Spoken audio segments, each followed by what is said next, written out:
pengalaman saya lah, senang, saya tak tahu nak gambar perjalanan orang lain. Sebab perjalanan, sebab kita di Malaysia ni kita tak ada satu level lagi di mana kita dihantar ke garisan perang. Kebiasaan kita adalah negara pengguna, berarti media-media kita melanggan laporan media lain.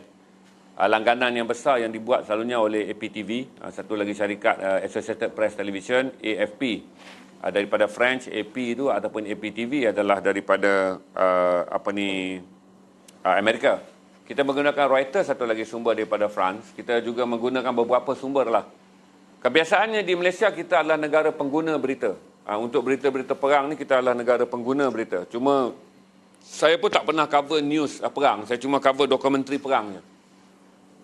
Untuk pengetahuan saudara, ramai orang tak nak buat sebab satu adalah perkara yang paling basic lah. Bukan amalan media Malaysia mengirim wartawan ke tempat perang.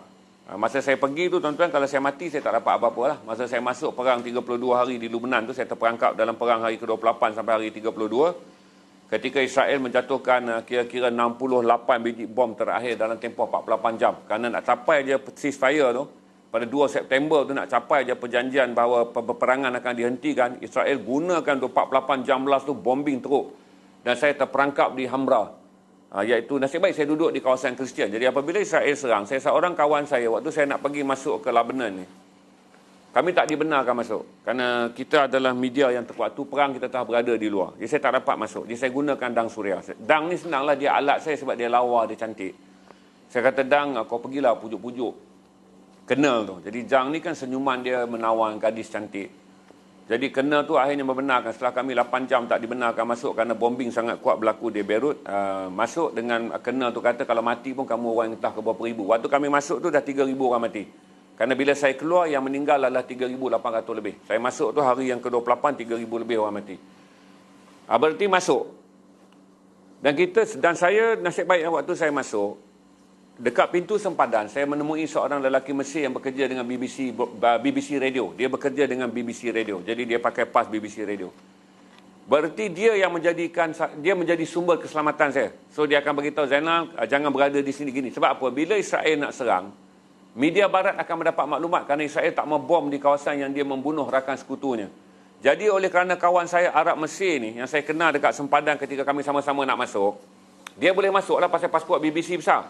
Jadi dia yang menghantar isyarat. Jadi cara yang dia beritahu pada last adalah dia kata tinggal di dalam kawasan majoriti Kristian. Kerana Israel tak akan bom. Kerana Israel fly daripada Tel Aviv, cross sempadan Lubnan dan bombing Beirut. Beirut ni kawasan Kristian dia besar. Jadi saya tinggal di kawasan Kristian Alhambra di sebuah hotel nama dia Mayflower. Siapa pergi Lebanon waktu aman boleh pergi ke Beirut. Saya tinggal di sebuah hotel Mayflower. Dimiliki oleh seorang lelaki yang totally berdarah Perancis, tetapi warga negara Lebanon. Itu mak ayah dia Perancis, beranak wariskan hotel, dia duduk kat situ. Jadi pada situlah, daripada beranda tu saya dapat rakam lah. Fighter jet dia tu turun dan hempaskan bom, meletup. Saya dapat rakam daripada situ je. Itulah cara jadi wartawan amateur. Kalau daripada Malaysia ni kita panggil wartawan perang amator lah. Sebab satu, kita tak gazette. CNN, BBC mereka telah dianggap sebagai established.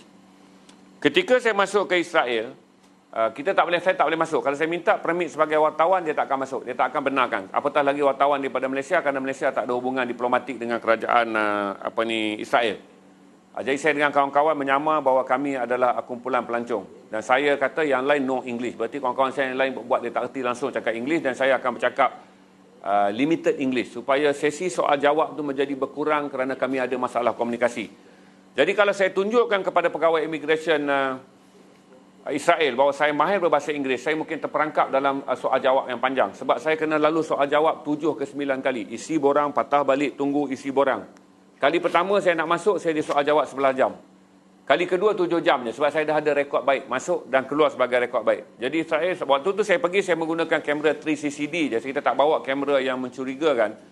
Jadi saya kata sebagai seorang yang gemar dan akan mengadakan pameran fotografi bagi bangunan-bangunan lama yang ada di Baitul Maqdis, maka saya dibenarkan masuk. Jadi saya tak bawa mic apa semualah. Saya pakai bercakap terus daripada mic 3cc cam kecil yang 3CCD tu zaman tu. 2005 kan, itulah kamera yang paling terkenal tu, Sony tu. Dan itulah kerja dia. Waktunya kalau saya mati tak ada insurans untuk saya. Sebab saudara pun tahu apabila wartawan Malaysia mati dalam satu rombongan wartawan yang melawat Somalia. Bila dia mati tu segi insurans tak ada. Nasib baiklah Ada orang ni derma sikit, ada orang ni derma sikit, orang ni derma sikit. Secara profesionalnya kita tidak ada apa yang diistilah sebagai wartawan perang. Kita tak ada. Secara profesionalnya Malaysia tak pernah ada. Tak ada pun disebut sebagai wartawan perang. Tak ada istilah tu. Tak ada. Yang kita ada hanyalah wartawan crime, wartawan politik, wartawan sukan. Saya bukan nak perlekehkan tapi memang tak ada. Dan Malaysia adalah negara yang melanggani semua sumber berita daripada luar. Berarti kalau saudara tengok di mana-mana stesen TV tu, berarti mereka telah menerima feed. Feed ni maksudnya dia langgan berita. Syarikat tu kita tanda dalam, benda tu dah open, kita isi je visual mana kita nak, maka syarikat tu akan bekalkan visual tu. Bayar secara tahunan atau bayar secara 3 bulan sekali. Langganannya agak mahal dan kosnya agak tinggi tu. Ketika saya berada di TV Hijrah, akhirnya kita memberhentikan langganan kita dengan APTV. Kerana kos langganan sangat tinggi, rating tontonan berita pada waktu malam sangat rendah. Iklan tak masuk, jadi beban untuk membayar kos langganan itu tinggi, maka akhirnya kita memilih untuk menamatkan langganan berita luar negara dan tak ada segmen berita luar negara dalam TV Hijrah. Waktu itulah. Harap saya menjawab tu. Jadi saya hadir ke Israel, saya hadir ke Lebanon, saya pergi dalam perang Afghanistan, rentas segala tempat perang ni adalah tanpa memiliki sebarang insurans, dan kalau saya mati waktu tu pun tak ada apa-apa lah. Saya pun tak dapat kebenaran dan tak ada ICJ pun tak ada. Persatuan Wartawan Antarabangsa pun tak akan melindungi saya kerana Malaysia tidak pernah menghantar mana-mana wartawan untuk menyertainya secara personal. Itu kita tak pernah isi form bahawa kita adalah wartawan yang menjadi ahli pertubuhan wartawan dunia. Itu aja.